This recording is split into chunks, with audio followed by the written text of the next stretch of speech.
ఒక చాలా ముఖ్యమైన విషయం ఆధ్యాత్మికంగా మనం భగవంతుడి అవ్యక్త స్వరూపాన్ని నిజస్వరూపాన్ని స్వభావాన్ని మర్చిపోయి మూర్తి పూజ దగ్గరే ఆగిపోతే మన ఆధ్యాత్మికత ఎదుగుదలను కుంటుపరుచుకుంటున్న వారము అవుతామేమో. అందుకే స్వామి వివేకానంద ఏమన్నారంటే, దేవుడిని విగ్రహంలో చూడటం మంచిదే, కానీ మనం అక్కడే ఆగిపోకూడదు అంటారు. మూర్తికి కానీ మనం అక్కడే ఆగిపోకూడదు అంటారు. మూర్తికి పూజలు చేయటం, నైవేద్యాలు, అభిషేకాలు అవన్నీ మంచివే.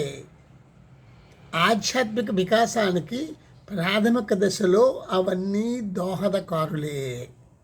అయితే వీటి అన్నింటి వల్ల మన వ్యక్తిత్వంలో ఏమైనా మార్పు వస్తున్నదేమో కూడా మనం పరిశీలించుకుంటూ ఉండాలి.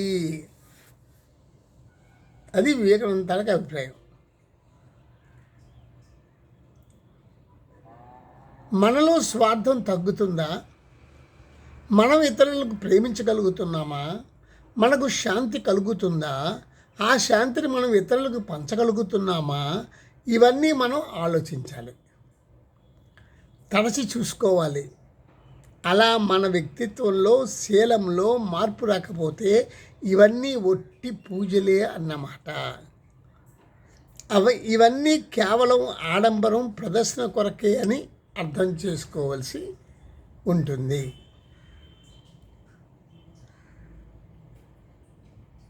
ఇది చాలా ఇంపార్టెంట్ అయిన విషయం.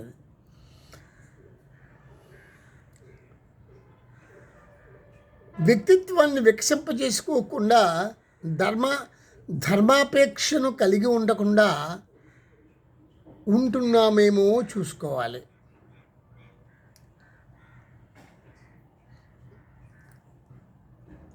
సత్యం ఏ సమాజానికి నీరజాలని సమర్పించదు. సమాజమే సత్యానికి నీరాజనాలు సమర్పించాలి. మళ్ళీ చెప్తున్నా, సత్యం ఏ సమాజానికి నీరాజనాలు సమర్పించదు. సమాజమే సత్యానికి నీరాజనాలు సమర్పించాలి, లేకపోతే నాశనం అయిపోవాలి. కాబట్టి మనం భగవంతుడిని ప్రార్థించి ధర్మాచరణకు కావలసిన శక్తినివ్వమని వేడుకోవాలి. అంతేగాని అధర్మంతో ఆచరించిన కర్మల ఫలం నుంచి తప్పించుకోవడానికి ఏవో క్రతువులు చేసినంత మాత్రాన, దేవాలయాలను సందర్శించినంత మాత్రాన, దేవుడికి 2 కొబ్బరికాయలు కొట్టినంత మాత్రాన వాటి ఫలితం రాకుండా పోదు. ఇది అందరూ జాగ్రత్తగా గ్రహించవలసిన విషయం. భగవంతుడు మన హృదయ కుహరంలోనే ఉన్నాడు. ఆయన్ను వేరే ఎక్కడ వెతకవలసిన అవసరం లేదని తెలుసుకోలేకపోవడం వల్ల కలుగుతున్న మనోవికారం, అనర్థం ఇది. మన అజ్ఞానం అది. ఒకవేళ తెలుసుకున్న ఆయన్ను దర్శించాలంటే ముందు చిత్తభేతాలుని ప్రసన్నం చేసుకోవాలి. అంటే ముందు మనస్సుని కంట్రోల్ చేసుకోవాలి. చిత్తభేతాలుని ప్రసన్నం చేసుకోవాలి అంటే ఏంటి? మనస్సు నీ ఆధీనంలో ఉండాలి. ఈ బేతాళుడు ప్రసన్నమైతే కానీ ఆయన్ని మనం చూడలేం. మనలో ఉన్న ఆ దేవుణ్ణి మనం చూడలేం. ఆయన్ను చూస్తే కానీ ఈ బేతాళుడు లొంగడు. ఆయన్ను చూడాలంటే ఆయన దివ్యనామాన్ని ప్రేమతో జపించటమే సులభ సాధన అని ఋషులు బోధ. కానీ మనకు అలాంటి సులువైన మార్గాలు అంత తేలిగ్గా రుచించవు. అనేక ప్రయాసలు కూర్చి దేవుడు ఎక్కడో ఉన్నాడని తీర్థయాత్రలకి సంకల్పిస్తాం. కానీ 10 నిమిషాలు ప్రశాంతంగా ఒక చోట కూర్చొని భగవంతుని నామాన్ని జపించి 10 నిమిషాలు ప్రార్థన కేటాయించలేము. 10 నిమిషాలు ఒక ఆధ్యాత్మిక గ్రంథాన్ని చదవడానికి కూడా ముందుకు రాం. ఇది మన బలహీనత, అశక్తత.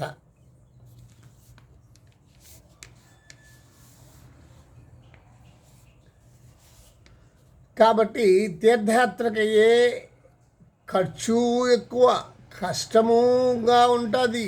అట్ ది సేమ్ టైం తీర్థయాత్రకి ఏదైనా ఒక మంచి రోజు వచ్చింది అంటే ఆ దేవుని దగ్గరికి ఎక్కడ లేని ప్రపంచంలో ఉన్న జనమంతా వచ్చి తొక్కిసలాటలో అనేక మంది చిన్నపిల్లలు, పెద్దవాళ్ళు అందరూ చనిపోతారు.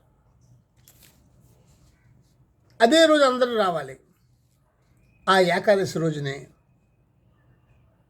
లేకపోతే ద్వాదశి రోజునే, లేకపోతే ఇంకోటి ఏదైనా ఒక ప్రత్యేకమైనటువంటి పండగ రోజునే. ఇలా చాలా క్షేత్రాల్లో ఇది జరుగుతుంటుంది. ఇది మనకి బాగా తెలిసిన విషయమే. సరే, పక్క పెట్టండి. కొన్ని సాధనలను మన దినచర్యలో భాగంగా చేసుకుంటే మంచిది. భగవంతుడు సర్వాంతర్యామి అన్న భావనను గట్టిగా మనస్సులో నిలుపుకుందాం. మన ప్రవర్తనను మెరుగుపరుచుకుందాం. సౌశీల్యంపై దృష్టి నిలుపుదాం. తోటి మనిషితో ఉదారంగా దయతో ప్రవర్తిద్దాం. అదే ఉత్కృష్టమైన మతాచరణాన్ని గ్రహిద్దాం. ఇక్కడ స్వామి వివేకానంద చెప్పిన విషయం ఏమిటి అంటే, మీరు మూర్తిని అంటే విగ్రహాన్ని పూజించడం తప్పు కాదు, అభిషేకాలు చేయటం తప్పు కాదు, అన్నీ చెయ్యండి, క్షేత్రాలకు వెళ్ళటము తప్పు కాదు. అదే విధముగా మీరు ఒక ఆలోచన చేయాలి. ఏంటి, నా క్యారెక్టర్ ఎలాంటిది, నేను ఏమైనా మార్పు చెందానా, మానసికంగా నేను ఏమైనా మార్పు చెందానా, ఈ బాహ్య ప్రపంచంలో నా చుట్టూ ఉన్న మనుషులకి ఏమైనా సహాయపడుతున్నానా, ప్రేమతో వాళ్ళని ఆదరిస్తున్నానా, వాళ్ళకి సేవ చేయగలుగుతున్నానా, కరుణాదయ అనేది నాకు ఉందా, వ్యాపారాలు ఎన్నో చేసుకొని అందరినీ మోసగించి ఏదో చేసి డబ్బు సంపాదనైనా, కుటిలమైనటువంటివి ద్వేషాలు, పగలు, కక్షలు పెంచుకోవడం, పూజలు చేయడం, మళ్ళీ పెంచుకోవడమా? ఇది వివేకానందం తాలూకా ఆలోచన. ఈ ఆలోచన 100% కరెక్టే. ఇప్పుడు మనము ఏది చేసుకున్నా వ్యక్తిగతంగా నీవు సమాజానికి ఒక మంచిని ప్రబోధించేలాగా, మంచి వ్యక్తిత్వం ఉండేలాగా, అందరికీ మంచి చేసేలాగా మాట తీరు ఆలోచన అంతా మంచిగా ఉండేలాగా ఉండాలి కదా. అది ఏ మతమైనా అదే చెప్తుంది, ఏ మతమైనా ఇదే చెప్తుంది, ఇంకోటి చెప్పదు కదా. అంతేనా? ప్రతి ఏ మతంలోనైనా అందరికీ ప్రేమించండి, అందరికీ సేవ చేయండి, కష్టంలో ఉన్న వాళ్ళకి ఆదుకోండి, సహాయపడండి. కపటమైనటువంటి ఉద్దేశాలతో కక్షలు పగలు పెట్టుకోకండి, అతి స్వార్థంగా వెళ్ళిపోకండి. ఇవే ఎవరు చెప్పినా ఇవే కదా. వీటిని మీరు మరచి ఇవి చేస్తున్నారు, కానీ అవి లేకపోవడం వల్ల దానికి అలంకరణ లేదు కదా. అది విషయం. అట్ ది సేమ్ టైం ఇంకోటి, పరమాత్మ జీవాత్మ నీలోనే ఆ దేవుడు కొలువై ఉన్నాడు. అందుకే మహామునులు, ఋషులు, వేదాలు, ఉపనిషత్తులు అన్నీ ఏమని ఘోషిస్తున్నాయి? నీలోనే దేవుడు ఉన్నాడు, దానిని నీవు గుర్తించు, దానికోసం సాధన చేయని కదా చెప్తున్నాయి. అదే చెప్తుంది. అలాగని పూజలు చేయొద్దు, అభిషేకాలు చేయొద్దు అని చెప్పలేదు. ఇవి పూజలు, అభిషేకాలు, క్షేత్రాలు దర్శించడం ఇవన్నీ ఏంటంటే మొదటి మెట్టు, మొదటి సోపానం. ఆ విధంగా మనిషి మొదటి మెట్టు ఎక్కుతాడనమాట ఆధ్యాత్మికంగా అని అర్థం. అది చేసుకోండి, చేయొచ్చు. కానీ అట్ ది సేమ్ టైం మీరు మనిషిగా మానవత్వంతో మీరు ఎవరికి అపకారం చేయకుండా, మీ వలన ఎవరికి కీడు కలగకుండా మీరు ఉన్నారన్నది చూసుకోవాలి. అది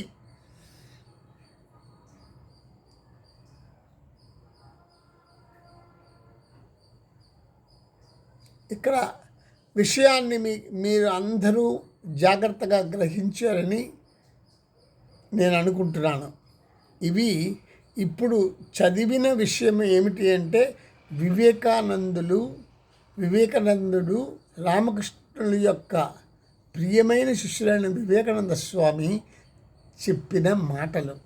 అతని తాలూకా ఉద్దేశం, ఆ ఉద్దేశం అతను చెప్పింది కూడా కరెక్టే.